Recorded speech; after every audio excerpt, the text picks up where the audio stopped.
এর আগে কল্যাণ ব্যানার্জির বিরুদ্ধে তার পার্টির অন্য সাংসদ কমপ্লেন করেছেন, মহা কমপ্লেন করেছেন, আরও কেউ কেউ করেছেন, পার্টির মধ্যে এখানে অনেক কমপ্লেন আছে। এবং তিনি যে একজন অভদ্র লোক সেটা শহীদ মঞ্চেও দেখিয়েছেন, নেত্রীর সঙ্গে বাদ বিবাদ করেছেন, ড্রামা করেছেন। আর বিধানসভায় ঠিক তারই একটি আর কার্বন কপি তৈরি হয়েছে, যাকে চ্যাংদোলা করে বাইরে ফেলতে হচ্ছে। এমনি কথা বললে ঘাড়ে ধাক্কা দিলেও ওনারা বাইরে যাচ্ছেন না। এইভাবে তো মিডিয়া অ্যাটেনশন করে রাজনীতিতে টিকে থাকা যায় না।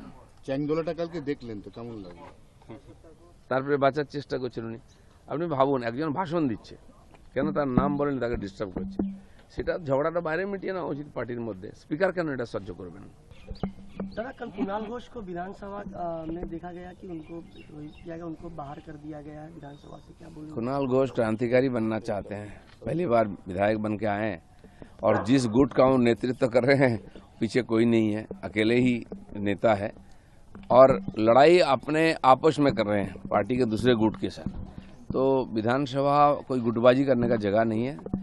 माननीय अध्यक्ष जी ने ठीक ही किया, उनको वहां से निकाला है क्योंकि वो बार बार डिस्टर्ब कर रहे थे। कल्याण बनर्जी को भी देखा गया कि सत्र में भी उनको बाहर किया गया। नहीं, कल्याण बनर्जी का ये बीमारी आज नहीं है, बहुत पुराना है। पहले वो पार्टी के अंदर आपस में लड़ते हैं, महिला सांसदों को किस प्रकार बदतमीजी से बात करते हैं, बार बार कंप्लेन आया है स्पीकर के पास। फिर वही हुआ है, ये लोग आपा खो बैठे हैं, पार्टी खत्म हो रही। आज तक जो चल रहा था कमाई खाई, अब वो भी खत्म होने वाला है। हताशा से ये सब कर रहे हैं। देखा गया कि 21 जुलाई के मंच पर ममता बनर्जी को अंगूठी दिखाकर बात की कल्याण बनर्जी, वहां पर देखा गया। ये सोशल मीडिया पे वायरल हो रहा है। नहीं, देखिए उनकी ये कैरेक्टर पुराना है, सब जानते हैं। पार्लियामेंट में हमने देखा है, उनके पार्टी के सांसदों ने सबसे ज्यादा विरोध उनका करते हैं। पार्टी के अंदर कोई जगह स्पीकर का कंप्लेन करता है तो कोई प्रश्न तो आता ही है। और वो तो कल तो अति हो गया, शहीद जो शरण हो रहा था वहाँ डायस में भाषण देने के बाद फिर नेत्री को ही वो चैलेंज कर रही हैं, ये तो अति हो गया है। मामला उनकी पार्टी का है, वो संभाले।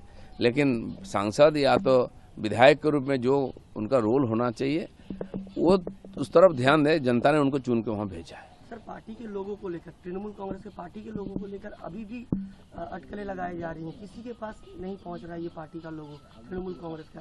नहीं तो पार्टी कंफ्यूज है, नेता कंफ्यूज है, उनकी नेत्री कंफ्यूज है। अब पार्टी खत्म होने का कगार पर आ गया है। उनके जो बेचारे फॉलोअर्स हैं, कार्यकर्ता हैं, उनको बहुत चिंता है किस तरफ जाएं। सारे नेता तो दागी हो गए हैं और आप खुद अस्तित्व बचाने में, पार्टी का अस्तित्व बचाने में लगे। पार्टी का अकाउंट फ्रीज हो गया है, कार्यालय चला गया है, तो कोई पार्टी थोड़ी ना है। अभिषेक बनर्जी को लेकर बोला जा रहा है, अभिषेक बनर्जी जो स्टेज पे चढ़ के अभी भी उनका जो बात करने का तरीका। नहीं, ठीक है, कोई कुछ है नहीं तो आवाज तो है कम से कम, तो उसी से गाड़ी चल रही है। আন্দোলনের নামে একটা দেশকে ভাগ করার যে চেষ্টা গত 3 দিন ধরে দিল্লিতে চলছে, এখনো পর্যন্ত প্রধানমন্ত্রী যথেষ্ট সংযমের পরিচয় দিয়েছেন। আমরা প্রত্যেকে দেখেছি পাকিস্তান বা ইন্দোনেশিয়াতে কিভাবে ছাত্র আন্দোলন দমন করা হয়েছে, রাস্তায় লাশ বিছানো ছিল 150। সেখানে এখনো পর্যন্ত কোনো রকম কোনো কড়া পদক্ষেপ না নেওয়ায় ক্রমশ কিন্তু পেয়ে বসছে সবাই। দেখুন, এই যে ক্যারেক্টারগুলো প্রমিনেন্ট হচ্ছে, এরা গত কয়েক বছর ধরে সেম টাইপেরই এই ধরনের বিধ্বংসী বিচ্ছিন্নতাবাদী আন্দোলনে নেতৃত্ব দিয়ে আসছে। কিছু লোক একটু চুপ হয়েছে, তারাও আসবে আস্তে আস্তে।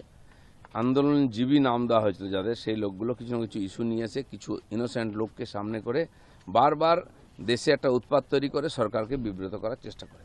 আর সহজ টার্গেট হচ্ছে পার্লামেন্টে যখন সেশন চলে, সবার নজর থাকে, প্রেস থাকে, সেই জন্য সুযোগটাকে বেছে নেওয়া হয়। তো এরা অনেক চেষ্টা করেছে পাকিস্তান বানাবার, বাংলাদেশ বানাবার, নেপাল বানাবার, শ্রীলঙ্কা বানাবার, কিন্তু সফল হয়নি, এবারেও হবে না।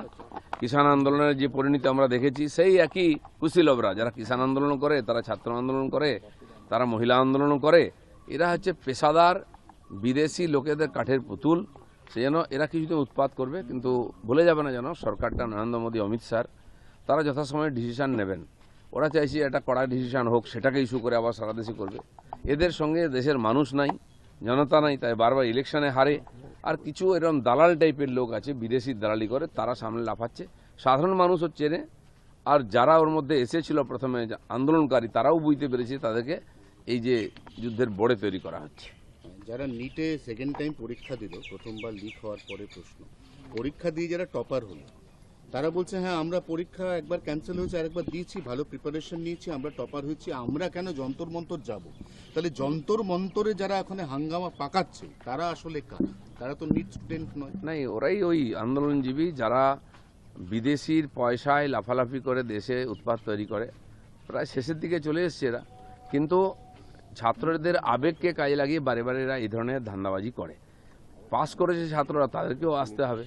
ঠিক বলেছে, আজকে ছাত্ররা নিজের এবং দেশের ভবিষ্যৎ চিন্তা করে ডিসিশন নিক, এই সব ধান্দাবাজ লোকেদের পাল্লায় যেন কেউ না পড়ে। হ্যাঁ, এক্ষেত্রে সব থেকে গুরুত্বপূর্ণ প্রশ্ন, প্রধানমন্ত্রী মোদী তাকে অকথ্য ভাষায় আন্দোলনকারীরা টার্গেট করছেন এবং গালিগালাজ করছেন। না, প্রাণনাশের এই হুমকি একই লোকগুলো রাহুল গান্ধী মাননীয় মোদিজি তার মা সম্বন্ধে কি বলেছে, এবং যে কটা নেতা দেখছেন বাইট দিচ্ছে সবাই এর আগেও এই ধরনের ব্যবহার করেছে। এদের লজ্জাও নেই, কারণ এদের পেট চলে অন্য কারো পয়সায়। এরা তার মাইকের স্পিকার হিসেবে কথা বলে। সেজন্য এরা শেষ হচ্ছে, কিন্তু কি আছে, অনেক বিদেশি শক্তি ভারতের ঐক্য, বিকাশ, উন্নয়ন চায় না, তারা এদেরকে বড় হিসেবে ইউজ করছে। কল্যাণ বন্দ্যোপাধ্যায়কে লোকসভা থেকে সাসপেন্ড করা হলো কারণ তৃণমূলেরই মহিলা সাংসদ, তাদের উদ্দেশ্যে তার যে ভাষা, এই ভাষাটা এর আগে কল্যাণ ব্যানার্জির বিরুদ্ধে তার পার্টির অন্য সাংসদ কমপ্লেন করেছেন, মহা কমপ্লেন করেছেন, আরও কেউ কেউ করেছেন, পার্টির মধ্যে এখানে অনেক কমপ্লেন আছে। এবং তিনি যে একজন অভদ্র লোক সেটা শহীদ মঞ্চেও দেখিয়েছেন, নেত্রীর সঙ্গে বাদ বিবাদ করেছেন, ড্রামা করেছেন। আর বিধানসভায় ঠিক তারই একটি আর কার্বন কপি তৈরি হয়েছে, যাকে চ্যাংদোলা করে বাইরে ফেলতে হচ্ছে। এমনি কথা বললে ঘরে ধাক্কা দিলেও ওনারা বাইরে যাচ্ছেন না। এইভাবে তো মিডিয়া অ্যাটেনশন করে রাজনীতিতে টিকে থাকা যায় না। চ্যাংদোলাটা কালকে দেখলেন তো, কেমন লাগলো? তারপরে বাঁচার চেষ্টা করছেন উনি। আপনি ভাবুন, একজন ভাষণ দিচ্ছে, কেন তার নাম বলেন, তাকে ডিস্টার্ব করছে। সেটা ঝগড়াটা বাইরে মিটিয়ে নেওয়া উচিত পার্টির মধ্যে। স্পিকার কেন এটা সহ্য করবেন? চ্যাংদোলার সময় দেখা যাচ্ছে আপনি এটা ওপরের পোডিয়াম থেকে মন দিয়ে দেখছেন, কি দেখলেন? অত মন দিয়ে কি দেখলেন? না, আমি ছিলাম না সেই সময়, আমি আমার কেবিনে ছিলাম। অনেক লোক দেখা করতে এসেছিলেন, দার্জিলিংয়ের টিম এসেছিল, তাদের সঙ্গে কথা বলছিলাম। হইল ছিলাম, বুঝতে পারিনি, পরে ভিডিও দেখেছি, দেখিনি। অভিষেক বন্দ্যোপাধ্যায়ের সঙ্গে মদন মিত্রের তো নারদ চলছেই, তার মধ্যে নতুন করে যেটা অ্যাড হলো, মদন মিত্র কালকে বললেন যে অভিষেক বন্দ্যোপাধ্যায়ের মতো ওরকম অ্যাডামেন্ট নেতা, যিনি কথায় কথায় চ্যালেঞ্জের ভঙ্গিতে কথা বলেন, তার মধ্যে মার্ডারার, কিলার মেটেরিয়াল আছে। দেখুন, এইসব উনিও কীভাবে বলছেন এটা ওনার ব্যাপার। এইসব পুরনো ব্যাপার। এত 15 বছর দাসত্ব করেছেন, কেন বলেননি?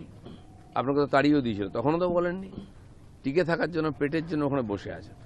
আজকে বিপ্লবী হয়ে কোনো লাভ নেই। আর এসব ড্রামা চলছে 6 মাস 1 বছর, দেখুন কি হয়, তারপরে রেজাল্ট পাওয়া যাবে।